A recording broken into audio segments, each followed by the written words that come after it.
Hi everyone! Dito tayo ngayon sa jewelry making. At dahil inabutan natin ay third part na, nakiusyoso pa rin tayo sa staff kung paano nila nabuo ang ring. The first part to make the ring is to melt the gold with a combination of copper or silver.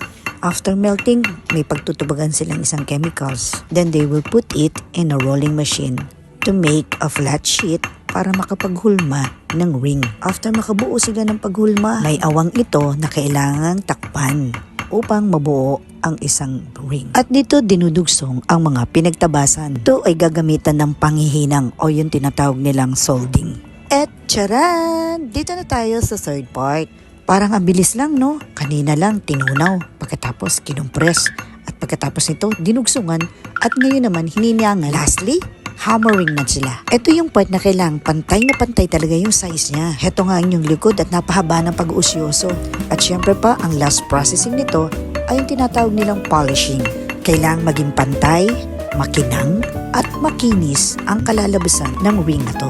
Isang dagdag kaalaman ang binabahagi ko sa inyo. Ako nga pala si Abby. See you in my next video. Bye-bye!